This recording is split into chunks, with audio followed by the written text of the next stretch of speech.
Howdy howdy, welcome back to Silverpunk. In today's video I'm going to be doing some metal casting, turning some 3D prints into some solid silver Batman coins. So let's get into it. So as you can see here, I've got some pretty cool designs. Look at this bad boy. This is the STL file. And look at that, Batman in front of Gotham City. It's just an awesome file. Now this comes courtesy of a new designer I've found called 814 Casting. Do go and check them out. They've got a Patreon page. They do some really cool designs, a lot of rounds, which I'm really looking forward to getting on with. Now as you see, this is the second one. Again, a nice deep relief, nice Batman, a closer up portrait. And I'm just so looking forward to get these into the sand. But obviously, first job, we've got to get them printed out. So we've got to set them up and get them ready for the printer. So let's get on over and get to the printer. So here we are. As you can see, we've got it in Cura now. And what we're doing now, we're just setting up to do the print. We're just going to work out how we're going to do it. And I'm actually going to print this one up on its end, just so you get a nice cleaner finish and a lot more detail in the print. I found with these rounds, it's a lot better to print it on its edge. Now there is a little bit of danger. Sometimes that can fall over in the print if it gets knocked or what have you, the nozzle. But we'll go for it and we'll see how it comes out. So now we're just rearranging. I'm just working out how tall I want it, and I want a round to be about 50mm, which is 5 centimeters wide. That gives a nice substantial pour and it'll look pretty cool. Now the little red lines you can see on it, that's where it's saying it needs some support. So the Cura software is going to work out how to do the supports, and this is what it's doing now. It's slicing it up into layers and it'll put the supports on where it needs holding up.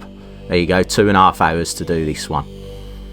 So as you can see now, if you see like the pale blue, that's the actual supports. They look like skyscrapers almost, and they get printed up in front of the round just to hold it in place, where it's what they call overhangs, and it just helps the printer print it out. So as you can see, it going up, the red bit's the round, and obviously the pale blue's the supports, and there's a nozzle at the top just going through and doing it. So what I'll do now, I'll send this across to the printer and we'll start getting it printed out.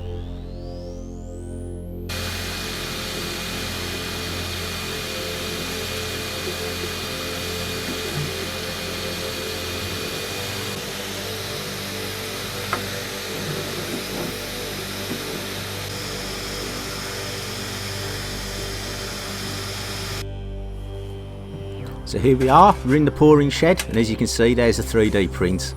Oh, look at that, how cool is that bad boy? This is going to be awesome. Now, to be completely honest with you, I've been looking I wanted to do a Batman pour for quite a while, but I've been literally climbing the walls trying to find a cool design, and I'm just so happy I found this one. So let's get into it, and let's start doing the sandcast.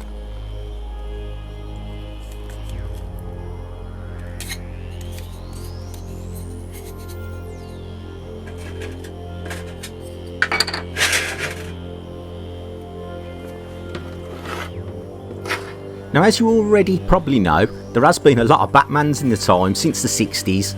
There's been quite a few films, comic books and all that. You know, basically Batman is cool, isn't he? Who doesn't like Batman? But I'm a bit more of a traditionalist, and I gotta be honest with you, I think there really is only one Batman, and it's gotta be Adam West for me. He's definitely the real Batman. I suppose Keaton comes a close second. I'm Batman. I don't know what you guys think. Why don't you pop down in the comments who you think the best Batman is? But for me, Adam West. It's the real me, chum.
So as you can see, it's come out really cool. Look at that cool impression in the sand, nice and deep, so we should get a nice pour.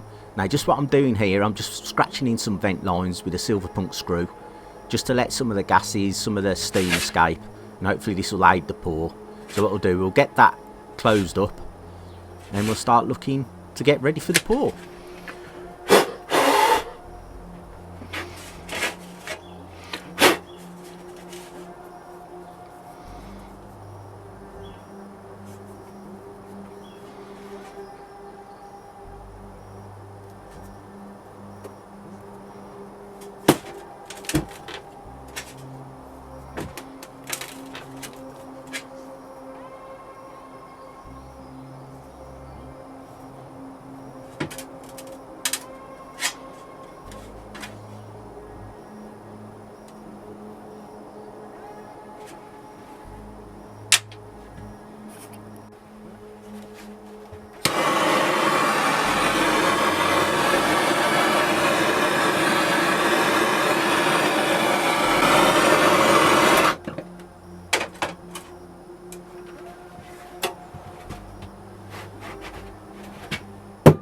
So the furnace is fired up, let's get on to the pour.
YouTube? Salivate Metal here with an unboxing from the Royal Canadian Mint on eBay with the Salty and Cuddly Kitty Part 2, the sequel here, and a Swiss Army knife from which to do the unboxing. So an international affair, although the Salty and Cuddly Kitty Part 2, the sequel, is pretty domesticated.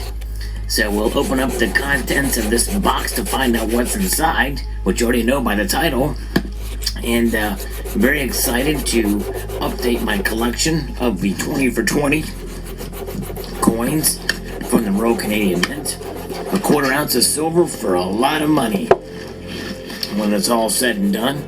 However, it's okay because I'm a collector, right? And you got to keep the collection up, and some of these coins are okay than others. And here's the packaging here, nice cellophane wrapped.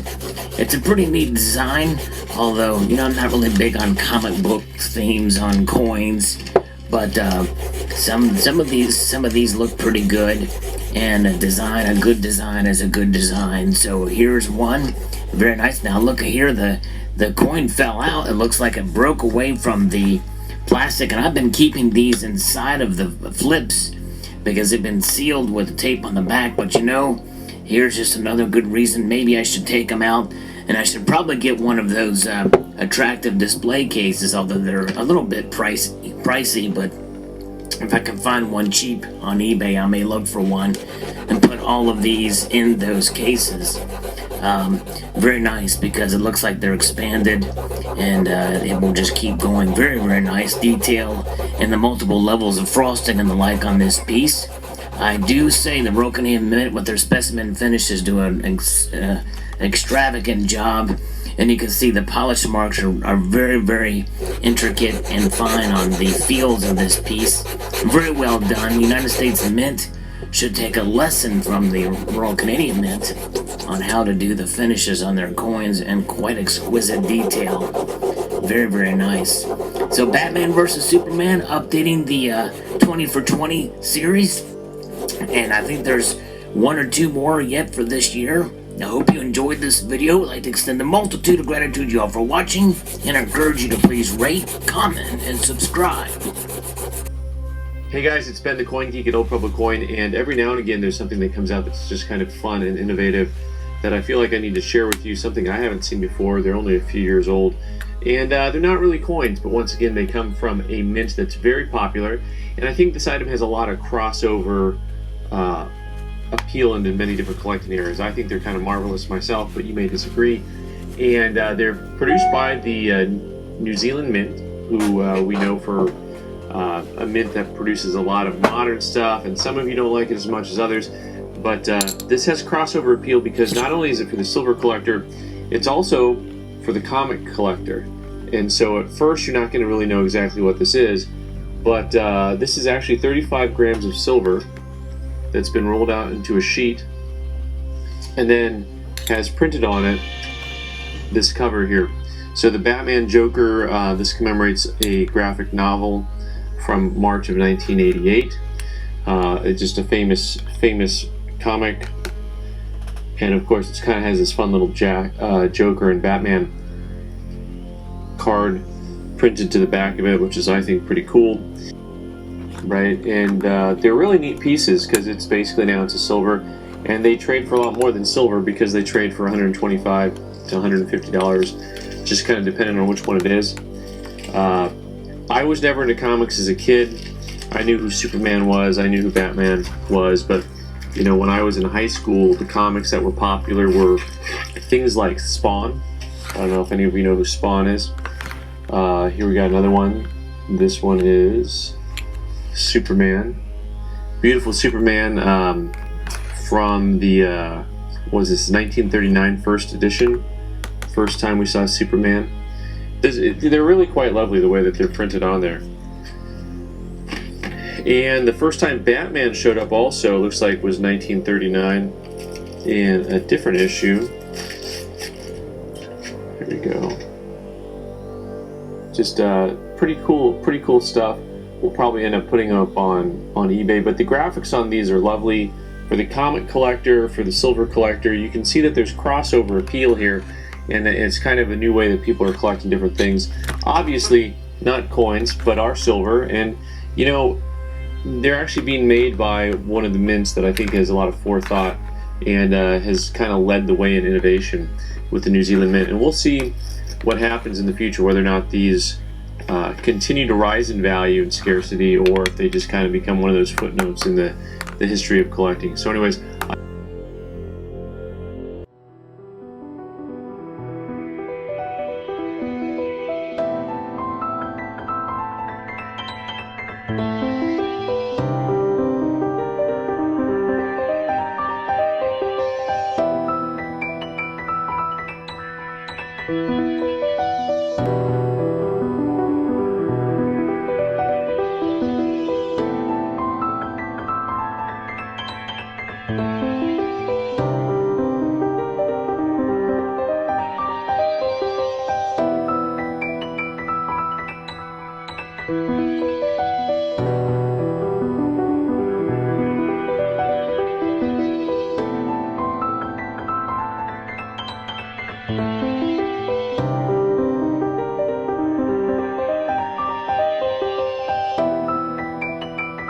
Now if you've enjoyed this superhero pour, why don't you check this one up here?